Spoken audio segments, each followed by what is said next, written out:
bienvenida a mis dos invitados del día de hoy, que es Beto Astorga, coordinador nacional Otra Izquierda es Posible. ¿Cómo está? Muy buenas tardes. Gracias por la invitación. También quiero dar la bienvenida a Sergio Salazar, analista político. ¿Cómo está? Bienvenido al programa Los Hijos del Este.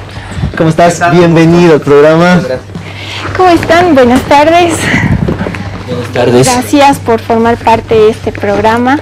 Antes de empezar con esto, quiero por favor hacerles de nuevo recuerdo que ustedes pueden participar en el programa haciendo saber sus preguntas. Ya he visto que nos han llegado varias preguntas, las cuales las vamos a hacer a nuestros analistas, pero igual sigan haciendo todas las consultas que tienen sobre los temas de interés nacional, respecto también a lo que son los trabajadores en conmemoración a lo que es el 1 de mayo. Bien, para empezar, empecemos a hablar un poco de que ya es la segunda semana de que Cochabamba está sin alcalde. Bueno, más allá del caso del alcalde Leyes, de que cómo ven ustedes la compra de productos del exterior y no así los que ya existen en Bolivia. Bueno, muy buenas tardes, muchas gracias por la cobertura. Y bueno, nosotros como colectivo ciudadano OIP Otra Izquierda es Posible, pues vemos que primero se debería apostar por lo nacional, en este sentido, por las industrias bolivianas, por los microempresarios que hay en el país.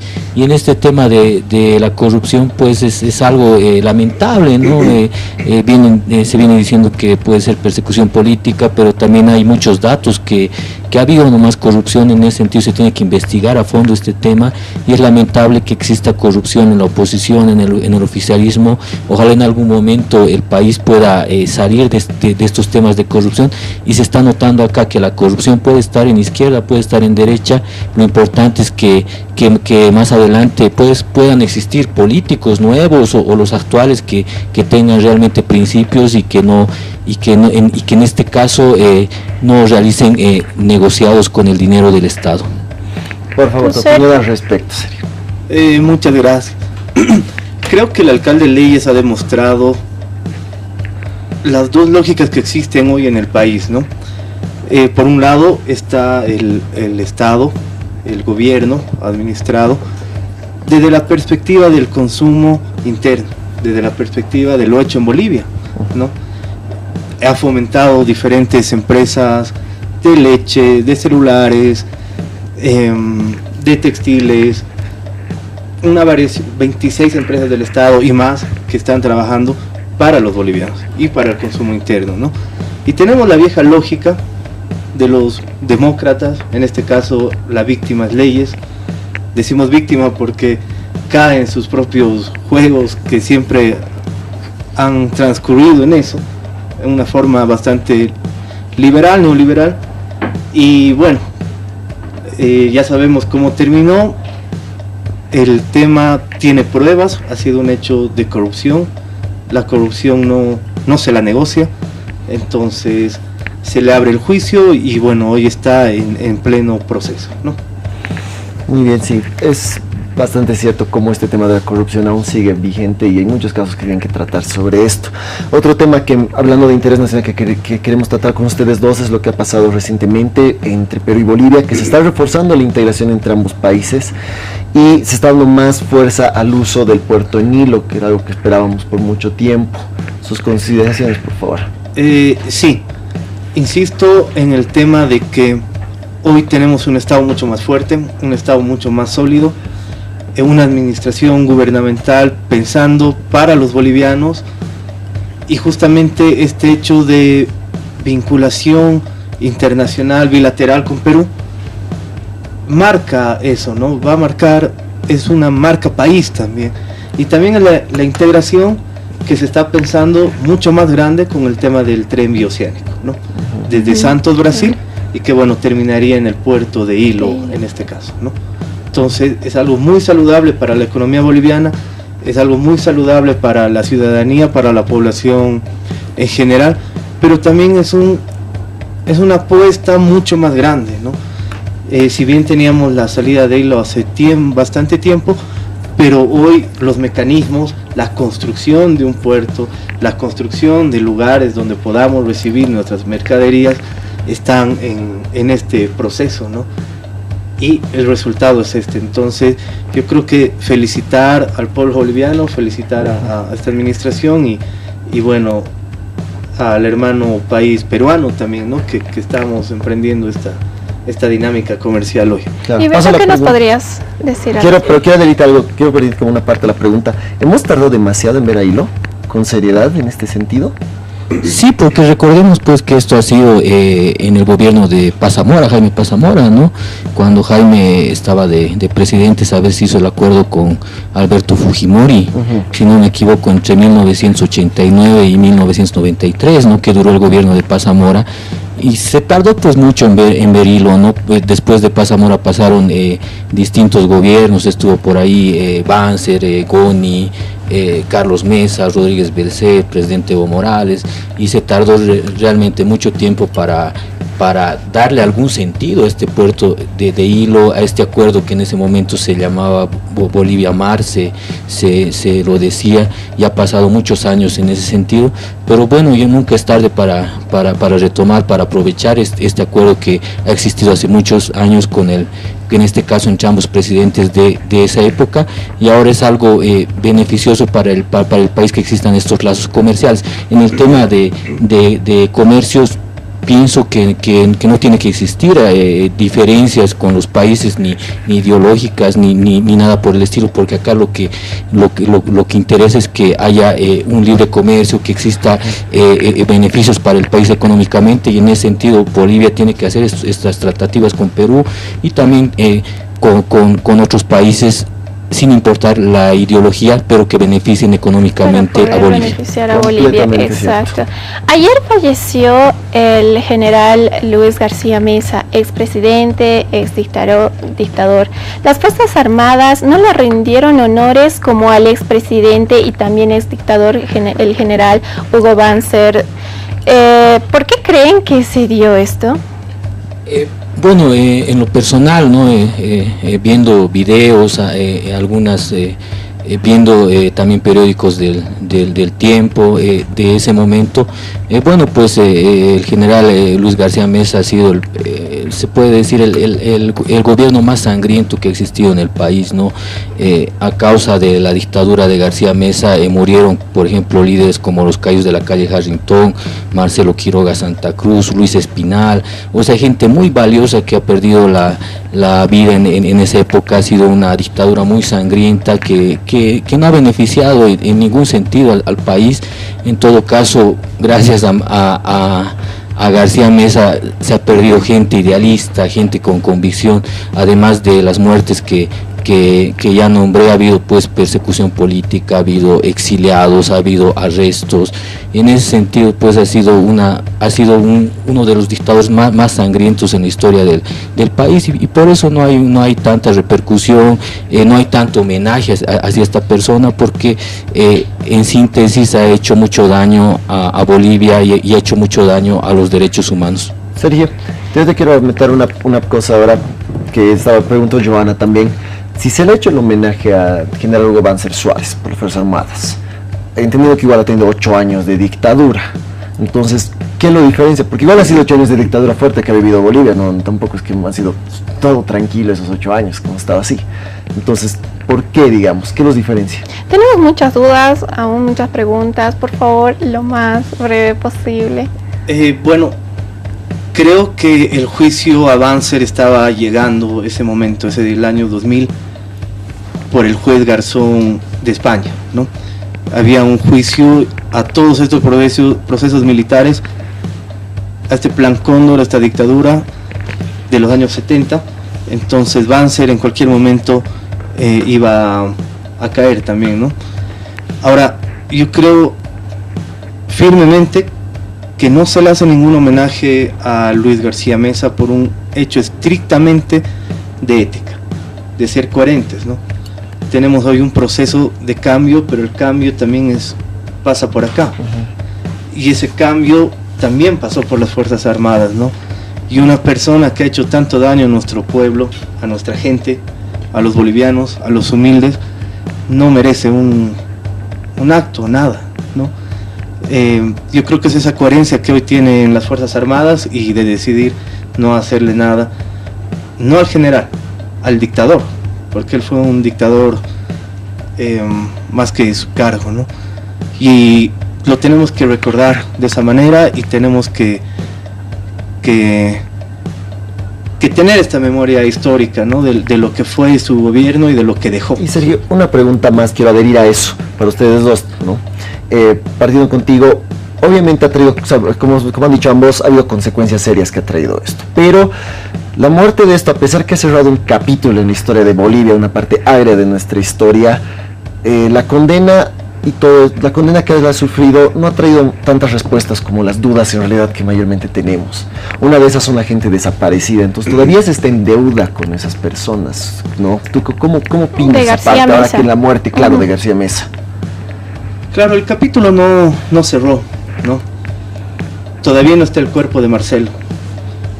Tenemos un Arce Gómez, el ministro del narcotráfico, el ministro de la cocaína, que todavía está vivo. Tenemos evidentemente los desaparecidos y tenemos las mayores mentes que hemos podido tener, como la de Marcelo Quiroga Santa Cruz y la de Luis Espinal y por supuesto todos los compañeros de la calle Harrington, ¿no? Hay mucha deuda todavía, hay mucho vacío y nosotros como jóvenes tenemos que estar a la altura del reto de la historia, ¿no? Y continuar y fortalecer esos vacíos, ¿no? Justamente contando qué pasó, qué fue este régimen militar, por qué actuaron de esa manera y por qué tuvimos que soportar ni olvido ni perdón, ¿no? Jamás. Respecto a lo que tan bueno, no solo ante las grandes figuras públicas que han sufrido la muerte por este gobierno, también hablamos de familias como las que vemos en el Prado con Asofam. ¿Cómo reaccionas ante esto, que todavía no se tiene datos de las personas que se han perdido? Bueno, pues eso es una deuda pendiente que sigue hasta ahora. No estamos viendo gente que ha luchado contra las dictaduras que siguen el Prado ya bastantes años, están ahí en vigilia. El gobierno tampoco está solucionando esta demanda de esa gente que está en el Prado. Tampoco se ha logrado conseguir los restos de Marcelo Quiroga Santa Cruz.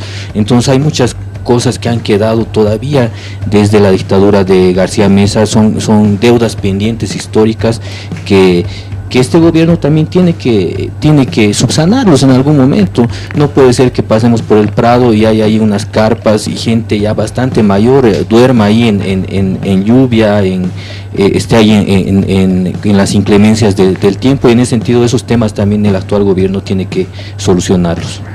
Ahora también, cambiando de tema, podemos ver lo que pasa en Chuquisaca, que se declara en paro cívico.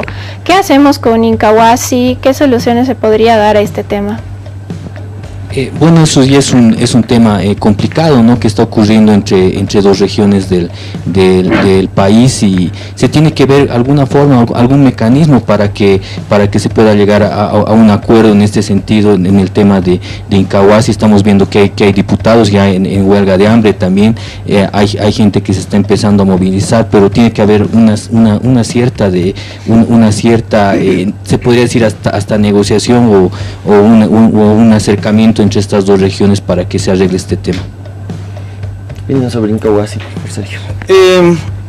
Sí, es un tema difícil, siempre el tema territorial es difícil, pero creo que el alegato que pusieron tanto la senadora cruceña, la primera senadora por Santa Cruz, Adriana Salvatierra, como nuestro senador también, Henry Cabrera, han mostrado con documentación, informes y resoluciones que ya existieron en YPFB, que Incahuasi pertenece a Santa Cruz, ¿no?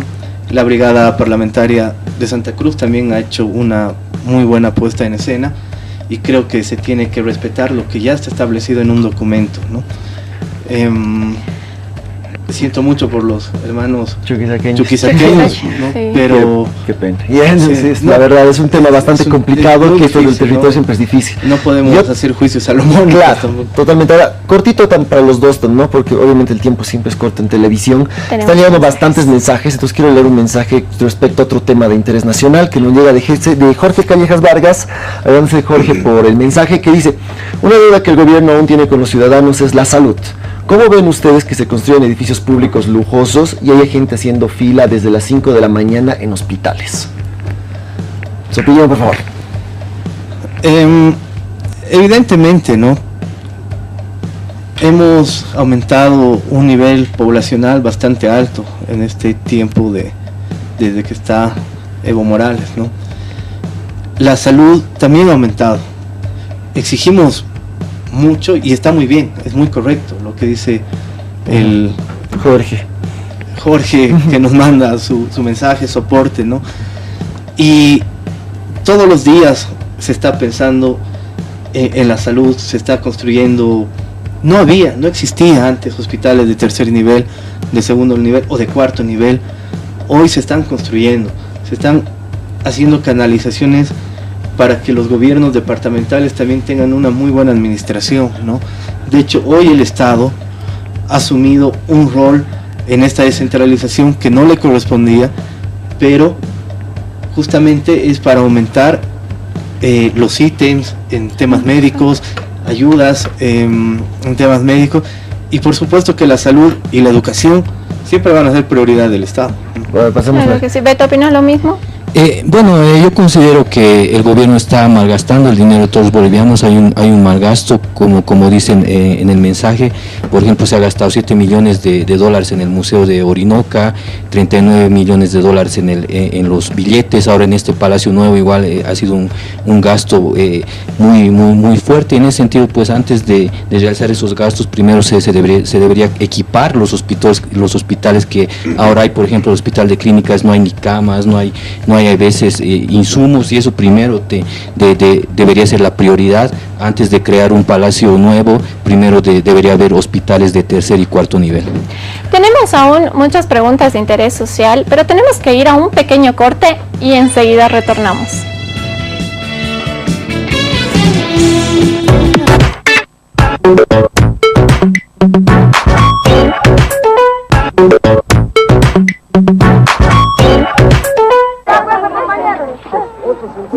En el Día Mundial del Trabajo, Abya Yala presenta El Coraje del Pueblo, una película de Jorge Sanginés.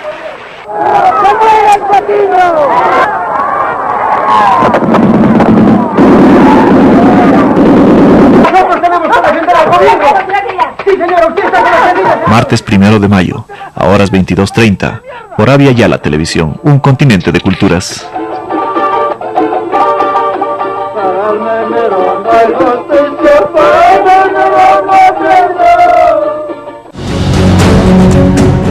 De Sur a Sur presenta Industrialización Made in Bolivia, un reportaje de Abya Yala Televisión.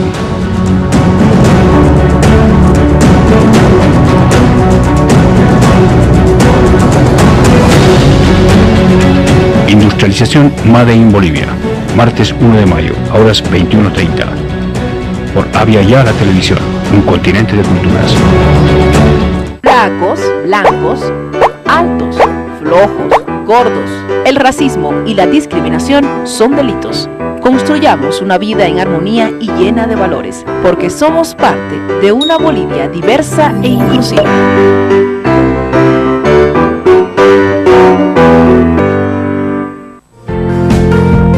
Abya Yala Televisión presente en Cochabamba. La Yacta celebra la Feria Internacional de Cochabamba y Abya Yala estará presente con entrevistas, notas y una amplia cobertura. Lunes a sábado a las 20:30 y domingo especial a las 21:30. Feicobol, por Abya Yala Televisión, un continente de culturas. En el Día Mundial del Trabajo, Abya Yala presenta Tiempos Modernos, una película de Charles Chaplin. Martes 1 de mayo a horas 16, por Abya Yala Televisión, un continente de culturas.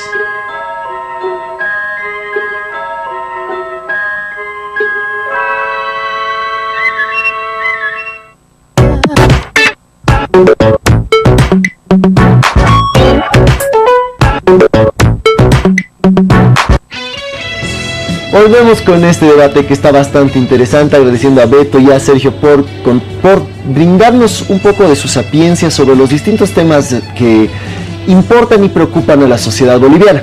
Ahora, volviendo muchachos al tema. quiero hacerles una nueva pregunta respecto a otro tema que es bastante importante para nosotros. ¿Qué es el símbolo? ¿Qué es la nacionalización? A lo largo de estos últimos años se ha convertido en el emblema o símbolo, y cada 1 de mayo lo recordamos. ¿Se está administrando bien las empresas privatizadas o nacionalizadas? ¿Quién de los dos? Bueno, pues es algo histórico lo que ha ocurrido con el tema de la nacionalización. Ha sido realmente, esa ha sido la punta de lanza del actual gobierno, ¿no? Luego de lo que ocurrió con Gonzalo Sánchez de Lozada, con la capitalización, y en ese sentido se ha recuperado de alguna forma las empresas estratégicas del Estado, como Entel, Yacimientos, y en ese sentido pues es algo histórico que ha ocurrido en el país. Estamos observando en este momento que existen algunas empresas que están siendo bien administradas. Por ejemplo, Entel está siendo nomás administrada de buena manera, pero en Yacimientos se está observando algunos actos de corrupción. Hay otras empresas también donde están ocurriendo actos de corrupción, pero en ese sentido el valor histórico de la nacionalización queda ahí. Eso es permanente, eso reconoce la ciudadanía, pero tiene que haber una mejor administración por parte del gobierno sobre estas instituciones. Sergio, ¿qué nos podrías decir al respecto? Creo que la nacionalización ha sido el milagro boliviano, ¿no? Tenemos que recordar, en 2005 hacia atrás, éramos un país totalmente humillado, ¿no? Hoy Bolivia está entre los países más reconocidos a nivel mundial, y no lo dice Sergio Salazar ni lo dice el propio gobierno, sino organizaciones como el Fondo Monetario Internacional o el Banco de Desarrollo Internacional, que te dicen que Bolivia ha tenido el crecimiento más grande de la región. El año pasado hemos terminado con el Producto Interno Bruto del 4.2, el más alto de la región, y además por 4ª vez, ¿no? La nacionalización también ha significado que hoy podamos tener 3 veces la inversión que teníamos antes, y ahí también están la plata para los bonos, para la salud, para la educación. Cuando Sergio, te voy a mostrar un poquito más, que cortes tu respuesta, por favor. Entonces, la nacionalización ha sido la demanda del pueblo, de los humildes, y que este gobierno de los humildes lo ha materializado. Algo histórico que realmente pasó en nuestro país, lo que es el 1 de mayo del 2006, realmente lo que es la nacionalización de los hidrocarburos, como dicen, afectó de una buena manera al país, y pese a eso, bueno, ¿ustedes creen que estará en la mira del gobierno nacionalizar algo más? Y si es importante eso, nacionalizarlo. La nacionalización sí ha sido lo más importante y nos ha abierto un proceso de industrialización. Yo creo que el gobierno ya ha nacionalizado las empresas estratégicas del Estado, ¿no? YPFB, que YPFB ahorita es el motor de la economía boliviana. No nos olvidemos que en este proceso de la industrialización ya hemos abierto 2 plantas separadoras de líquidos. La planta de Uria, y vamos a comenzar a exportar a Brasil. Tenemos aquí en el Alto la planta de tuberías, de tubos, tanto para agua potable como para el gas domiciliario. El gas domiciliario también es otra realidad, ¿no? Yo les voy a contar una anécdota que me pasa cortita. En 2009 voy a la Argentina, un país totalmente desarrollado, industrializado, y todos los hogares, los edificios, las casas contaban con gas domiciliario. Yo, muy joven, en ese momento tenía 22 años, dije, esto en mi país de aquí a 100 años. Hoy es una realidad. Hoy 3 millones de personas son son parte de Perdón, este Sergio, beneficio, ¿no? De paso, Alberto, por favor, ya el tiempo nos está comiendo y todavía tenemos preguntas que queremos hacerles. Más.